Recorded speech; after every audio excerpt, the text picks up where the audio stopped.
Prolegomena concerning the canons of the Holy Apostles.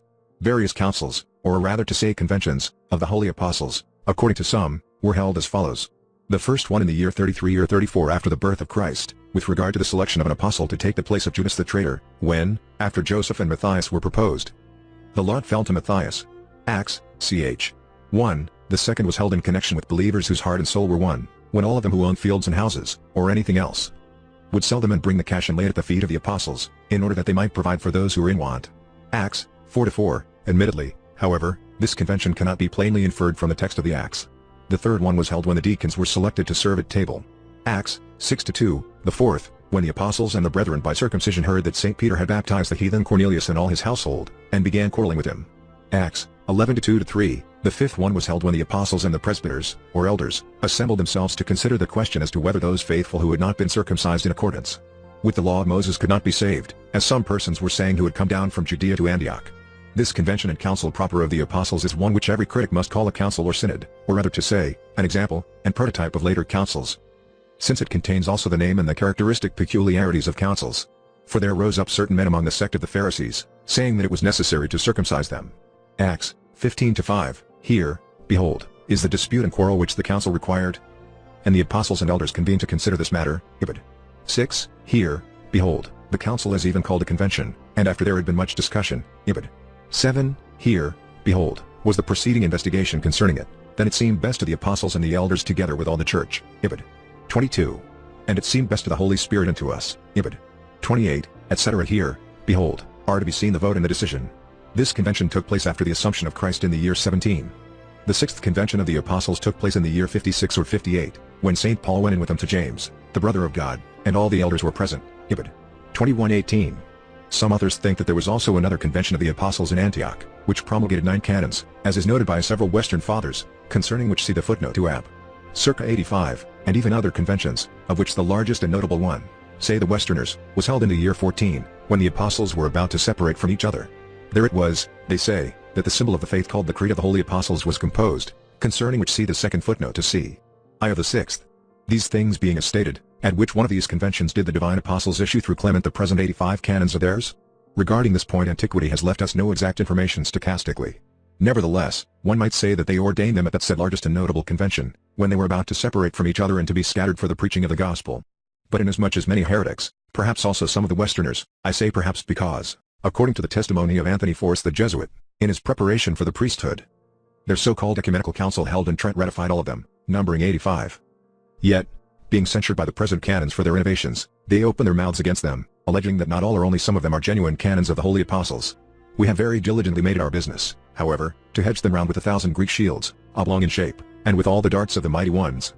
In the words of the Song of Songs, 4-4, in order that every foe may be scared from afar at the mere sight of the multitude of this panoply. I say it outright. We have taken pains to discover which canons of the councils verify these apostolical canons verbatim, and which ones merely confirm them by only naming them. Accordingly, those verified verbatim are the following. Ap. C. V by C. 13 of the 6th C. Ap. C. 34 by C. 9 of Antioch. 17 and 18 by C. 3 of 6th C. 38 by C. 12 of the 7th C. 22 and 33 by C. 8 of 1st and 2nd C. XL by C. 24 of Antioch. 26 by C. Via the 6th C. Zli by C. 25 of Antioch. 27 by C. 9 of 1st and 2nd C. 53 by the minutes of 7th C. 29 by C. V of the 7th C. 64 by C. LV of the 6th C. 30 by C. 3 of the 7th C. 73 by C. X of 1st and 2nd. Those only name apostolical canons. Ap. CC. 12, 13, and 16 by the Epistle of Alexander of Alexandria, which he sent to Alexander of Constantinople, in Theodoret, BK. I, ch. 4, or in others 3 of his ecclesiastical history. Ap. CC. 14 and 15 by the XVTHC. Of the first C, but indeed also by the letter which Constantine the Great sent to Eusebius of Caesarea, in Eusebius' Life of Street Constantine, BK. 3, CHS. 59 and 60, or others, 61. Ap. CC. 34 and 35 by C. 8 of the 3rd C. Ap. C4 by the memoirs of the proceedings of the council held in Constantinople concerning Agapius and Bogadius i.e., a local synod held in Constantinople, respecting which see the one following the Sardican. All the 85 apostolical canons are confirmed by C. 2 of the 6th C and by C. I of the 7th Justinian Novel 6 and 137 also confirm them, saying, "We believe that this will be if in truth the observance of the sacred canons is kept, which observance the apostles, who are justly named and who were adorers and eyewitnesses and servants of the divine word, have handed down and which the holy fathers have kept and have passed on."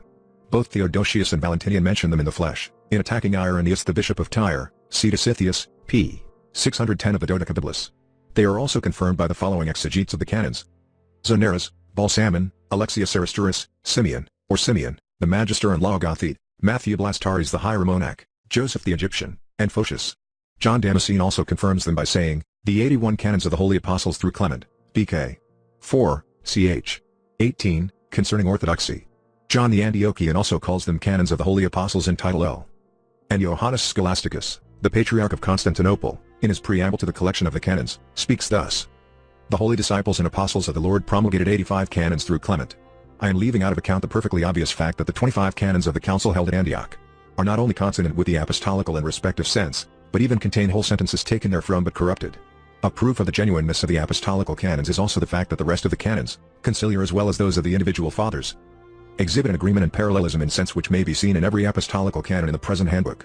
In fine, though it is difficult, or rather impossible, for one to believe that so many ecumenical, and so many regional, councils, and so many individual fathers agreed with them spontaneously and accidentally, yet, on the other hand, it is quite easy for one to believe that such a great number of canons, having the apostolical canons in front of them, like so many original models and basic foundations, agreed with them as a result of imitation and were built upon them as a superstructure.